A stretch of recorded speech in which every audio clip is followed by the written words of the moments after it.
She was walking us around the corner and I see this box with orange chain link. What the hell is that? You know what it is, right? Working on the city or something? Free speech stuff. I said, well, yeah. But calling my arms like this. Here's the Atlantic. Here's the Pacific. Everything in the middle. I put a school on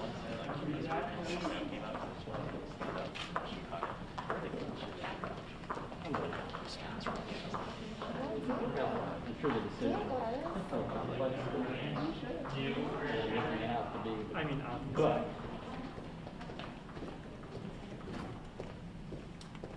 I don't remember when we set up free speech stuff at the political convention. That wasn't like, go here. 15 years ago. They were 4 miles away from it. Oh, yeah. I did a trip and she was our handler overseas once. And I was, she was, I don't know why she's on.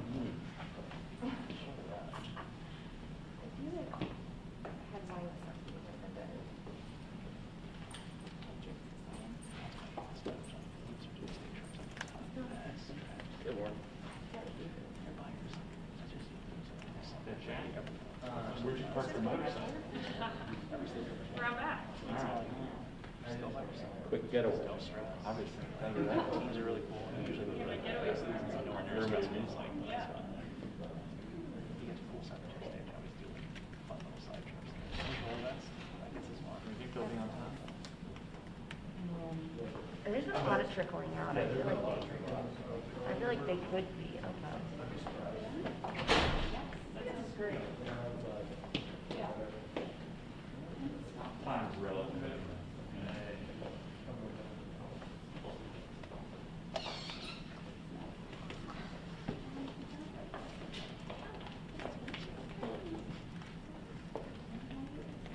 Sell your stuff for real.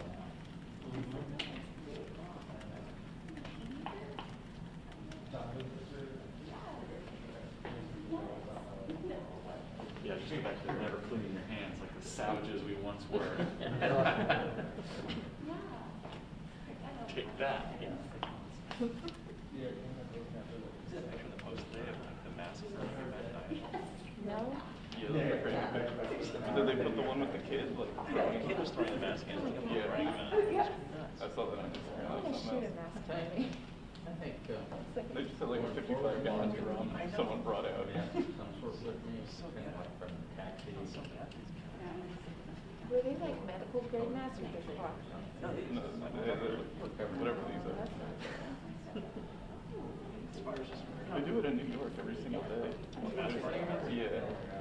Like at the hospital because it's used or no, like in one of the major parks in Manhattan. Seriously? Yeah, there's like some group that does it like multiple times a week.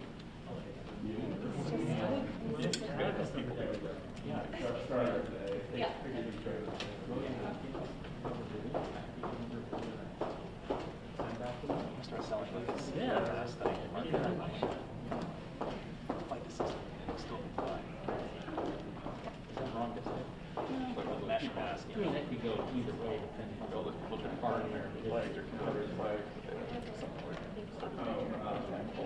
So super struggling. All players are I believe.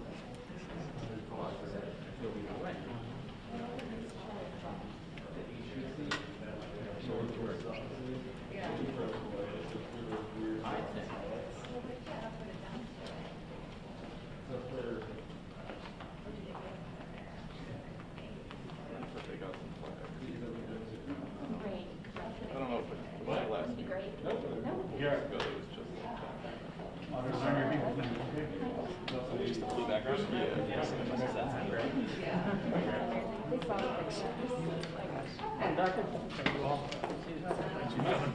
What time is your rule? Today? I don't know that I know that. It's a good question. They might. See that tells you that. Schedule their press conference at any time and get the studio. Right. For the first one. Are you going to embrace the relapse? Oh, absolutely. I love it. That splash color. I like the green wire too. Yeah.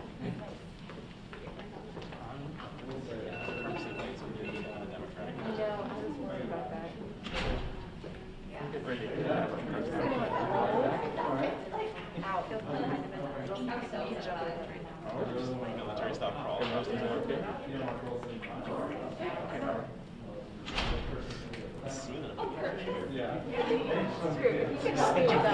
That would be great. Keep your arms up and start your phone. That's a good idea. Keep tracking it all day. It's kind of.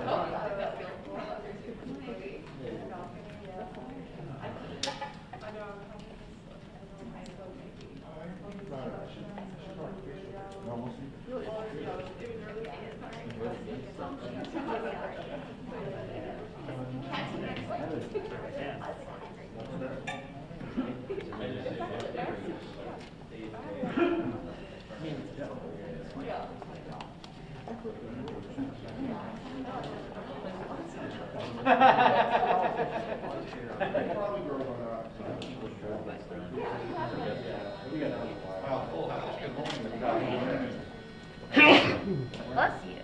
Thank you.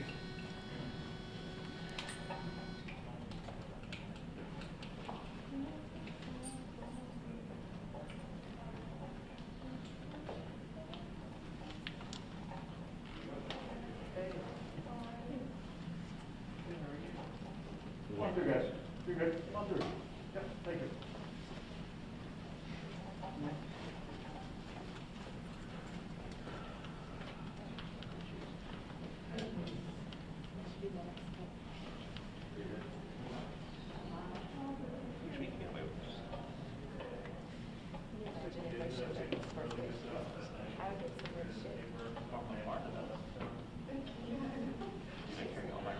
You know, the paper on that. Giant paper check. So I check it, all the guys have. Nobody looks at that shit.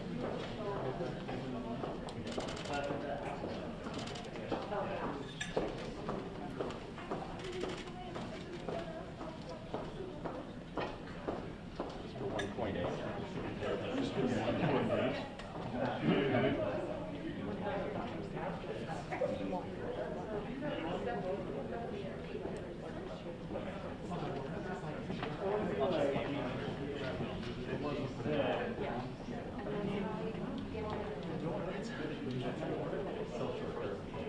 They made that $1 short every time.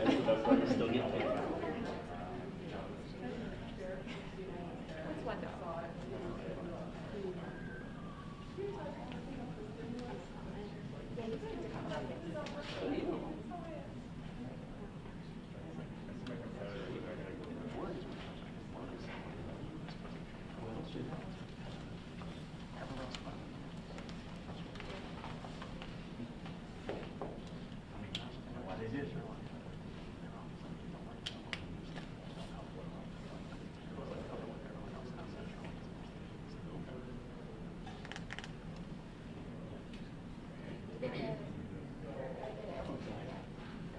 That's wonderful.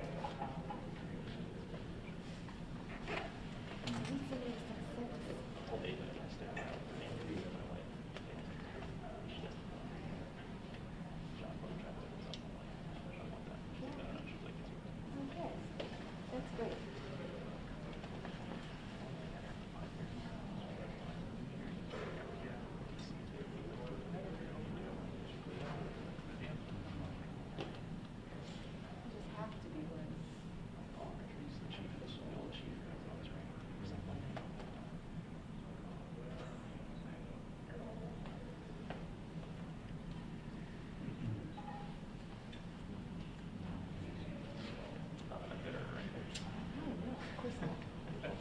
Why do we have this? I don't know. That's a great question. Right. Tear down this wall.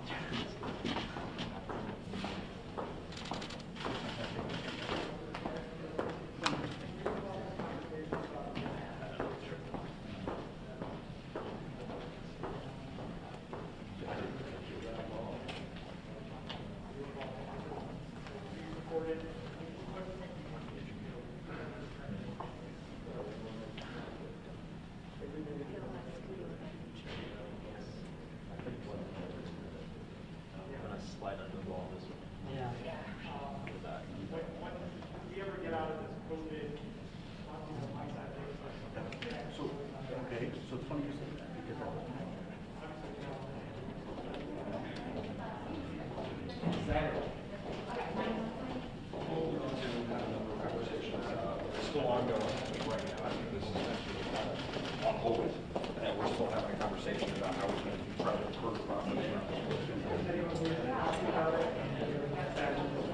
We just talked about.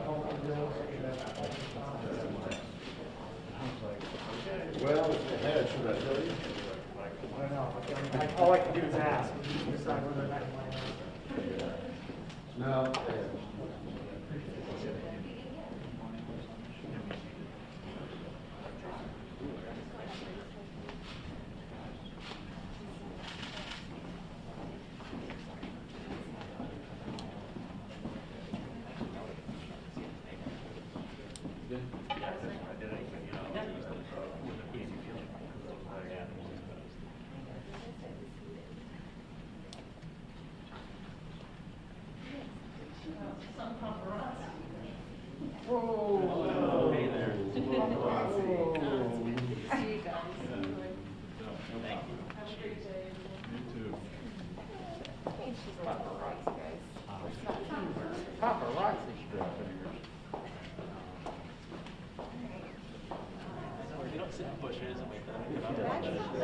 That's a cultural disconnect. We do wait for people to come out of lunches, but not in bushes.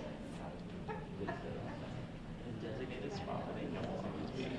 What's the most possible? Wait on the bush or something.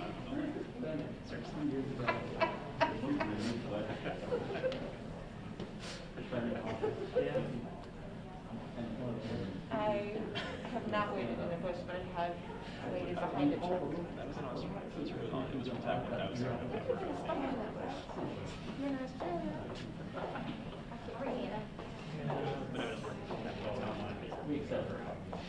Oh, no. Official. Excuse me, very sorry, y'all.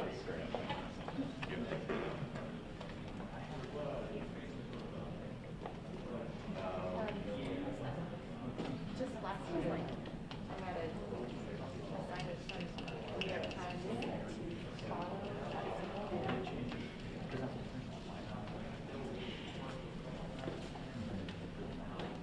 I have no comment at this time. No statement at this time.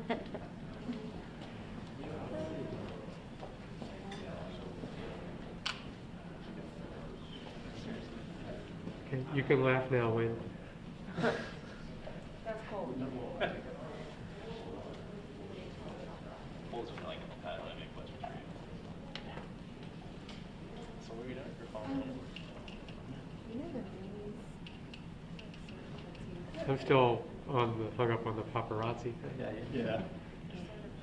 You have been out chasing Prince Harry lately, right? Shut up.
Are you all here to see this guy?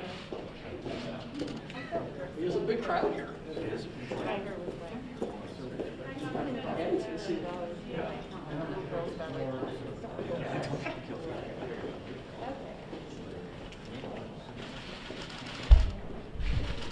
Hey, Mr. Jordan, do you have a minute to talk about HR 8? Sure. 1446? Thank you so much. Do you support the? Yeah. It's all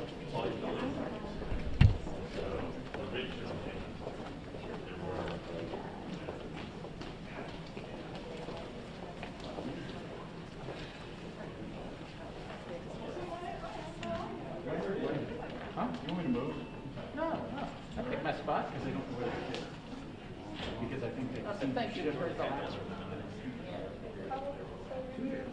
Got plenty of room in there. I was. Thank you. Yeah, just about.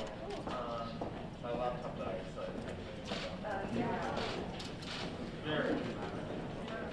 I'll agree.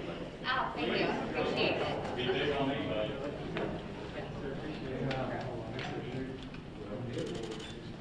It's a nice bedside manner, I guess, my friend.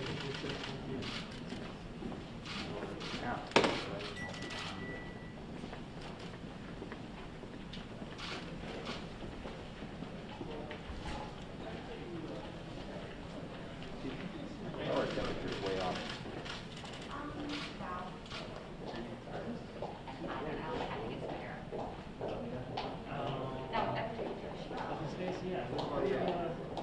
Like yesterday, they were like, oh, put my number down for later. And I'm like, no, he's still have show things. I'm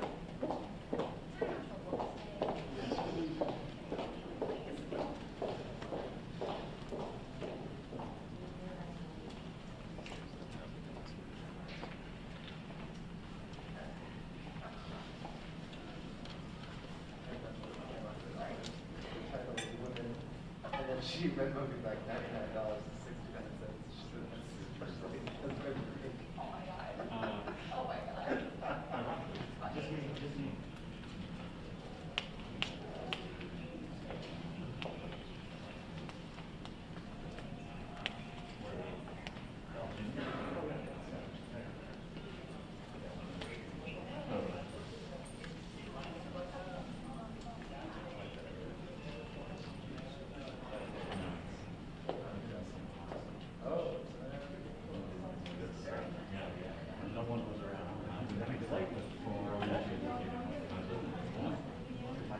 No, I think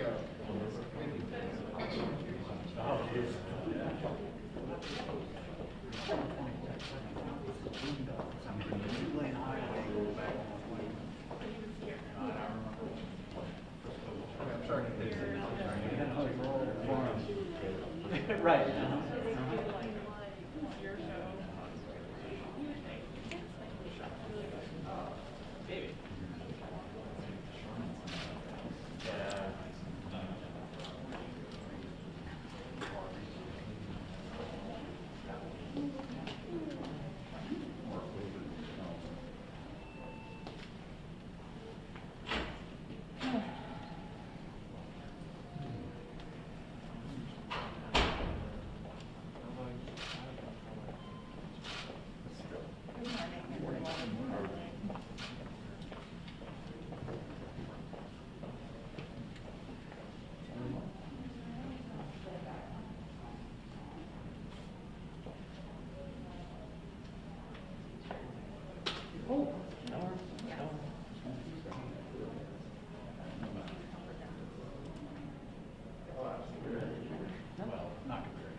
Just in case I need a little light.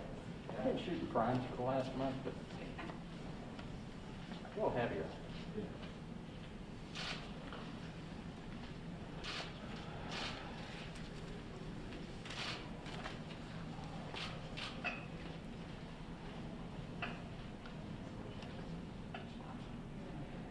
Looks like they all got the same mask.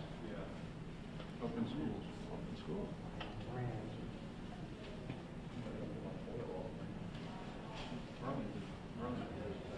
Hybrid. Today? Oh, that's something. Saw something crossing the road.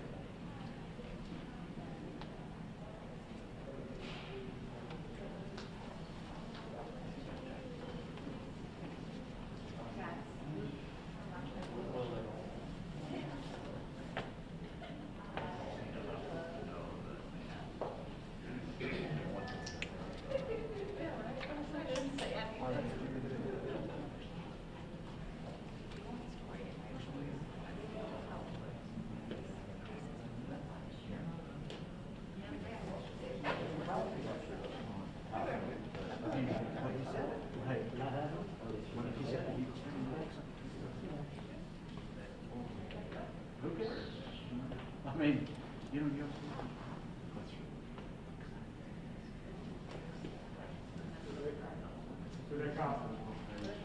thank you.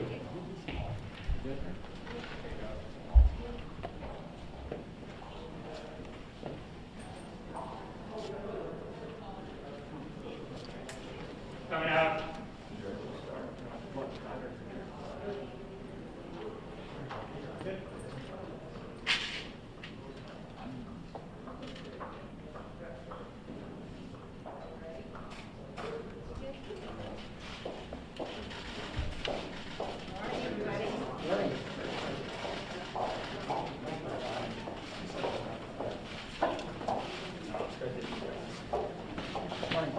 How are you guys? Hi, everybody. Good, thank you. Thanks for joining us today. We've got a number of pieces of legislation that we continue to be very concerned about. Obviously, the COVID package, which is coming to the floor. We don't know either today or tomorrow. It's a real tragedy. When you look at that package, we know that the result of that package is going to be middle-class tax increases. We know for sure that it includes provisions that are not targeted, they're not temporary, they're not related to COVID, and it didn't have to be this way. We could have had a bill that was, a fraction of the cost of this one that could have gotten bipartisan approval and support, but the Speaker decided to go in another direction.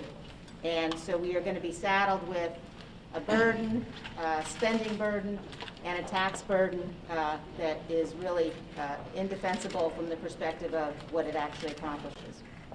The other thing that we're focused on is what's going on at the border. And I watched this morning, I saw the White House Press Secretary, Jen Psaki, say that she was heartbroken by what's happening at the border. And to that I would say, policy has consequences. When you say that you're not going to enforce our immigration laws, when you say that you're not going to build a border wall, it has consequences. And we're seeing the tragic consequences of that right now at the border.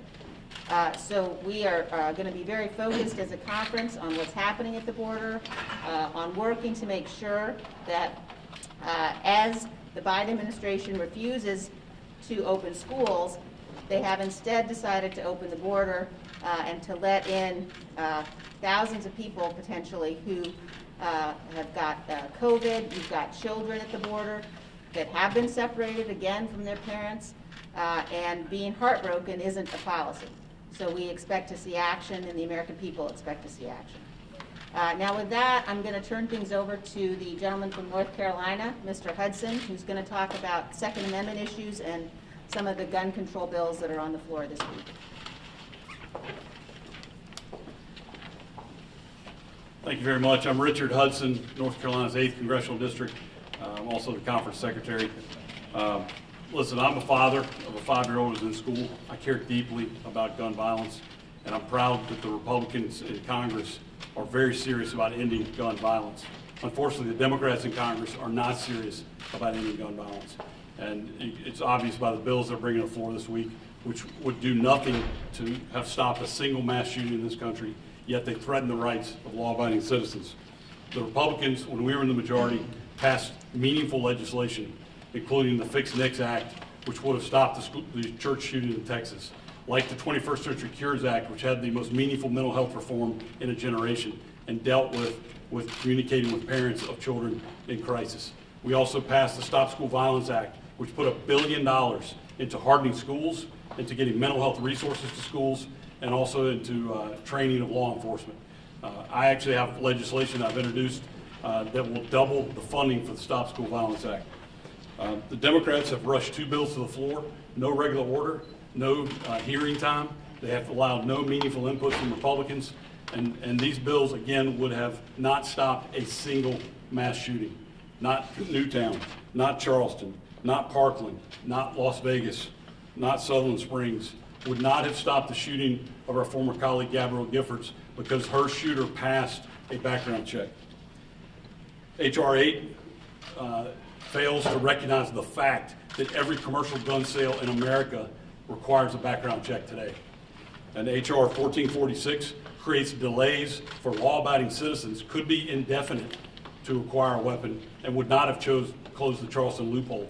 If you want to close the Charleston loophole, I direct you to Tom Rice's bill, HR 1518, which would, because the problem with the Charleston shooting was information sharing by law enforcement, and this bill allows that information sharing. Republicans have meaningful alternatives, and we have 6 bills that have been introduced last week and this week. We will be pushing to end gun violence. Our legislation will actually address this problem. The Democrats are concerned about taking away our Second Amendment rights, and the 2 bills this week will simply erode those rights. And so we're urging a no vote. Thank you.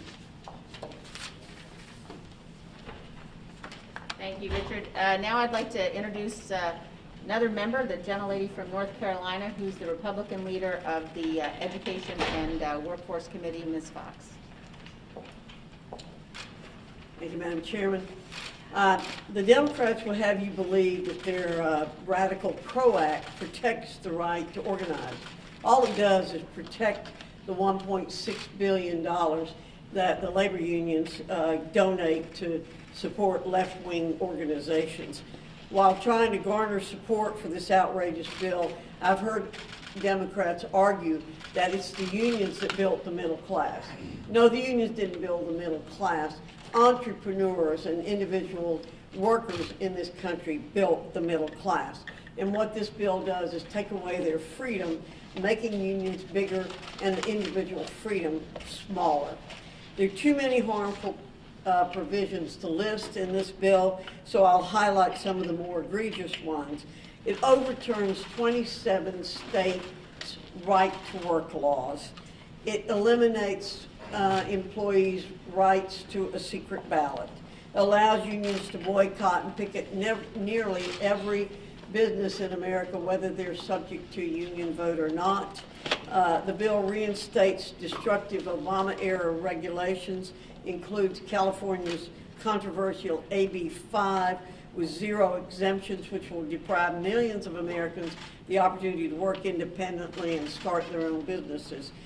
This provision is particularly ill-advised since many Americans during COVID, like working parents, are taking advantage of the flexibility the independent contracting model offers.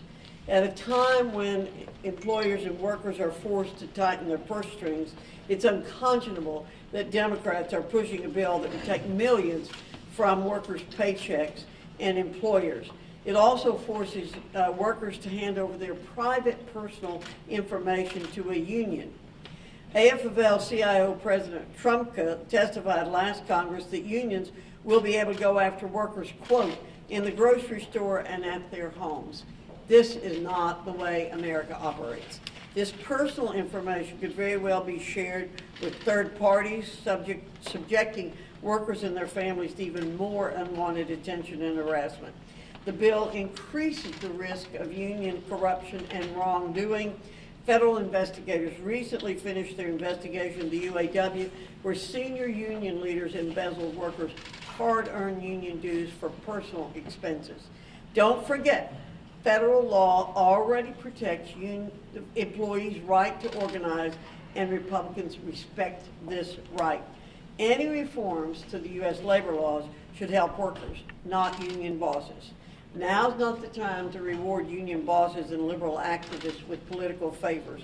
Our focus should be on reopening schools and rebuilding the economy so all Americans have the opportunity to succeed. Thank you. Thank you, Virginia. And now we have one of our new members from Iowa, Ashley Hinson, who's going to talk about legislation she has to restore our schools, get schools back open again. Thank you, Shirley. Good morning, everybody. Ashley Hinson from Iowa's 1st District, and I come to you today as a working mom of 2 school-aged kids. We need to get our schools back open. When I look at the last year, it's been quite the year, and the toll we've faced, especially when it comes to our young people, is staggering. The mental health visits for our young people as young as 5 are increasing at a dramatic pace. They're ending up in our emergency rooms. When I look at why kids need to be in school, it's more than reading, writing, and arithmetic. It's for the social interaction. It's for the stable environment that they can be in. They need to maybe get out of a violent situation. They might be looking for that next meal. The kids need to be back in school. We're now hearing as well that there are additional challenges where we're finding students have fallen off the grid. We don't know where these students are. They've gone missing. Simply stop logging on for virtual school. That's unacceptable. Teachers don't know where they are. And the fact that they've fallen off the grid is entirely abhorrent as a working mom. School enrollment is also dropping. Now that we're 1 year into this pandemic, it's quickly turning into 2 for many school districts around the country. And I think it's just, it's really sad that we're letting our kids fall through the cracks here, which is why we need to make sure that we are getting our schools back reopened. It's exactly why I introduced the Reopen Schools Act, which basically would set some parameters around the $54 billion in money that's already been appropriated by Congress before I even got here, to make sure that schools have a plan to get reopened. They submit that plan to their governor, and then they actually follow through and reopen their schools. The Democrats, I want to point out, blocked this for the 4th time last night. So 4 times they've chosen to make our kids political. The Biden administration has no meaningful strategy to move forward. Getting kids into school, I'm sorry, I'm going to put this down. That's better, sorry. 1 day a week at this point is just unacceptable, and our kids should not be a political football. And to keep moving the goalposts here, the kids are the ones that are losing this game. So when I look at examples of how we can lead on this issue, look to the state of Iowa. We have prioritized our kids and our teachers in getting back to school safely in the state of Iowa. It can be done. Iowa's a great model for that. So I would encourage the Biden administration to look to the state of Iowa and how we've made sure that we can get kids back in the classroom safely. Republicans are going to continue to lead on this issue, so what I would invite is all my Democrat colleagues to join us. Let's make sure we have a plan to get those schools reopened and get kids back in the classroom. Thank you very much. And now we're going to hear from our whip, Mr. Scalise. Thank you. Good morning. Good to see all of you. If you look at the House schedule this week, it's yet one more example of Speaker Pelosi pushing a socialist agenda that's focused on taking away the rights of hardworking families while also bankrupting the next generation with mountains of debt that are focused not on COVID relief. If you look over 90% of the bill that they're going to bring back on the spending, a $1.9 trillion spending bill, is not focused on COVID relief. It's focused on pushing more of the far left agenda. It's very concerning when you look at both what happened in the House and in the Senate. Speaker Pelosi and Chuck Schumer shut Republicans out of the process completely. In fact, President Biden was offered the ability to work with Republicans, and he chose to have a go-it-alone strategy as well. And that lets Americans down all across this country who wanted to see a package that was focused on helping families, on helping small businesses stay afloat, and on helping reopen schools. We brought amendments, for example, to double the number of vaccines so that we could get more Americans vaccinated quickly, and that was rejected on a party line vote. There was an amendment in the Senate to say that felons in prison shouldn't be able to get taxpayer checks, and that was voted down on a party line vote. So clearly, when you look at the priorities of Speaker Pelosi, it's to spend as much money as quickly as possible on her socialist agenda and to turn her backs on those of us who want to work together to confront this virus and to safely reopen our economy and our schools. You can just look at the crisis on the border. It's a major, major national scandal. Jay Johnson, the Obama Homeland Security Secretary, once said that if there were 1,000 or more illegal crossings, that was a bad day. Today we're seeing 3,000 or 4,000 illegal crossings a day at our southern border. It is a national crisis, and it needs to be confronted by President Biden, and he refuses to acknowledge this. There are super spreader caravans coming across our southern border. I think it's an interesting misplaced priority that the Biden administration's agenda is to open America's borders and close America's schools. This is the wrong approach. This is not focusing on the hardworking families of this country. The science says that the schools should be open now. Every school should be open, teaching kids in the classroom, and every day they refuse to do that, it's setting those kids back even further. Millions of American kids are being denied the ability to learn and to be able to compete. And the science is clear that the schools should be reopened.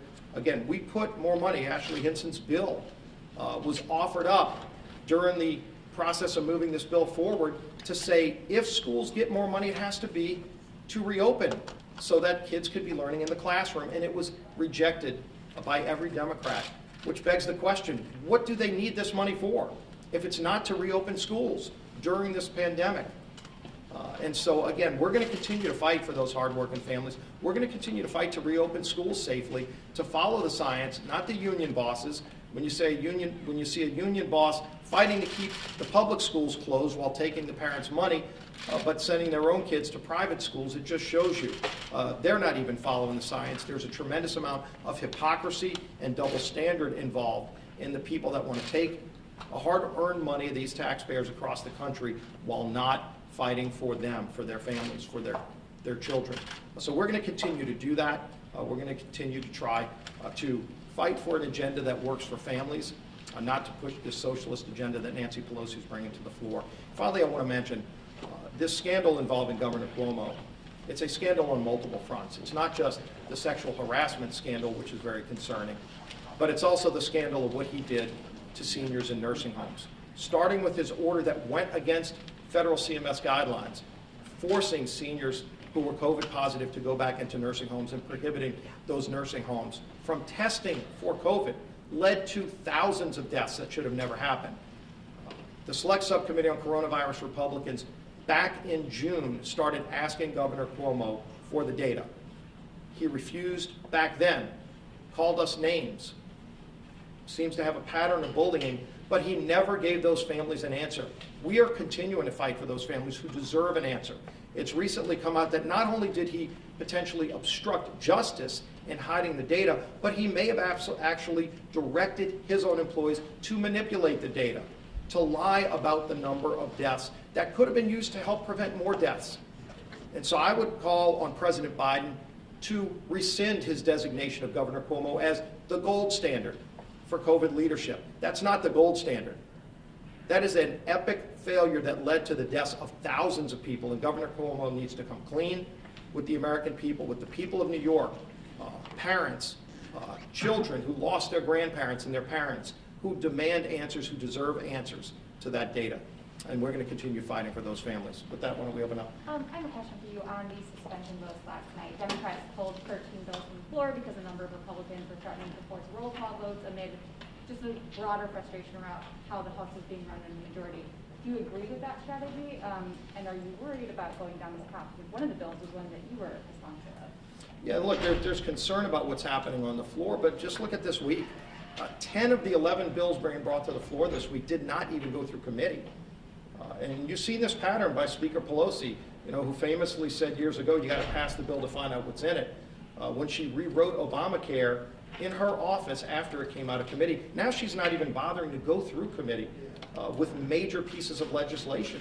Bills that should have gone to Virginia Fox's committee, for example, where they bypass the committee process so that she herself can write the bill behind closed doors with no public scrutiny, with no public hearings. I think a lot of Americans are very concerned about that kind of closed process where nobody gets to see the bill until she drops it on the floor, never even went through a public process in committees. Republicans and Democrats alike, by the way, work hard to get on committees of jurisdiction so that they can then go and bring their expertise to make a bill better. And Speaker Pelosi's shutting her own members out of that process. Frankly, every Democrat ought to be asked, are they upset that they were not allowed to offer an amendment on a $1.9 trillion spending bill that Speaker Pelosi wrote in her office and literally shut out every amendment? There was not one idea that could have been brought forward. And Democrats were told in the committees not even to bring a single amendment on a $1.9 trillion spending bill. Should bipartisan suspension bills then be held hostage?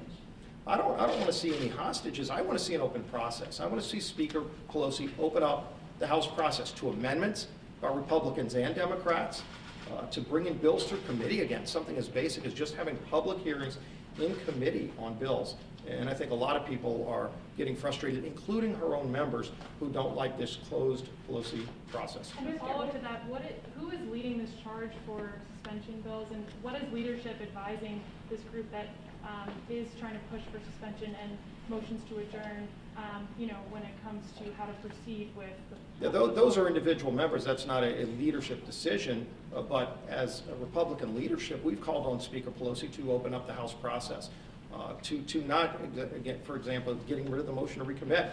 a process that's been around for decades that Speaker Pelosi shut down just to try to deny the ability for people to bring amendments on the House floor. So we're going to continue to push for that. But is leadership's position to allow these procedures to happen? Or That's not a formal leadership position, but again, leadership has been very vocal on the Republican side that we want an open congressional process. We want bills to go through committee, and we want members' voices to be heard. House Democrats say they're bringing back the earmark process. Do you think this is something Republicans should participate in? And are Republican leaders going to work on guidelines for, changing the rules if so? Yeah, we've heard the Democrats talking about bringing this back on their own. They haven't consulted with us.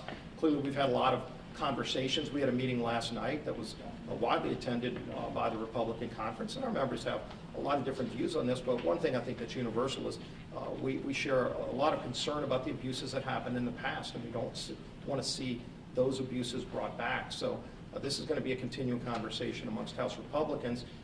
It would have been helpful if Democrats would have talked to us about what they're doing and if there's a better way to do it. So we're going to have that conversation, and it's ongoing. One of the provisions in the Democrats' COVID bill is the creation of this monthly child tax rebate, $300 would go to most families. Do you consider that socialism, and is that something that you could see a conversation happening? There's a lot of Democrats who want to make that permanent, and some Republicans who want to make it permanent. Do you think there's room for a conversation about doing that, or do you think that is the definition of socialism? I think the question is, what in the bill is COVID related, and what is a broader policy that should be discussed separately? And I think a lot of people have a concern that Speaker Pelosi took advantage of the crisis to fill the bill with primarily things that have nothing to do with COVID that should have been discussed separately. And again, our focus from the very beginning was, let's help families who are struggling with a targeted relief bill, not just sending everybody a check all across America, but to help the families who are struggling, as opposed to saying if somebody is maybe making more money than they were a year ago, they're going to also get a check. The other thing is there are millions of small businesses that have already closed, and it is devastating to see what some of these governors did to make it harder for small businesses to stay afloat, while there were states like Florida and Texas who kept things open and had different results. It's a shame that in this bill they actually penalized the states who had more success keeping their economies going and helping the healthcare needs of their families, while rewarding states like California and New York, who are the biggest winners in this bill, just giving them billions of dollars. California's going to announced over a $10 billion surplus, yet they're going to get more than $40 billion of money that's borrowed from our children in this bill. So what does any of that have to do with COVID? And I think that's the biggest frustration. Is 90% of this bill has nothing to do with COVID. Whether it's a good idea or not needs to be debated independently. Don't take advantage of a crisis to try to ram through a socialist. Are you concerned that Republicans have a hard time rolling that back now that it's going to be in law probably tomorrow, later this week? Well, what we're focused on is helping families and helping businesses and getting schools reopened. We were willing to work with Democrats to double the number of vaccines, and they completely turned us away because they wanted to spend money on a whole lot of things that had nothing to do with COVID, and that's very unfortunate. Well, we appreciate it. We'll take one more. I was wondering if you might be able to weigh in on the former president's cease and desist letter and what kind of role you see him playing in campaigns, since he doesn't want these images like this used for fundraising purposes. Yeah, and that was a new policy that he rolled out. Ultimately, President Trump's going to decide what kind of role he wants to play in elections in the future. I know we're focused on winning the House back, and if you look, the NRCC outraised the Democrats, the DCCC in January, and it shows you people recognize that Speaker Pelosi's socialist agenda is bad for America, and it's way out of touch with the mainstream of this country, and we're going to keep working to get the House back and raise the money it takes to elect more good candidates like Ashley Hinson here, who's already a leader helping fighting to reopen schools. So we're going to continue fighting for hardworking families while they continue to promote a socialist agenda. Thank you. Thank you.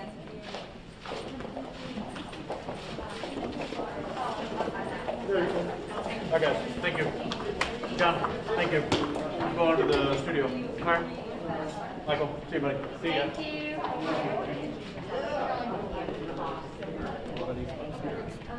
just wanted to say, hey, thank you.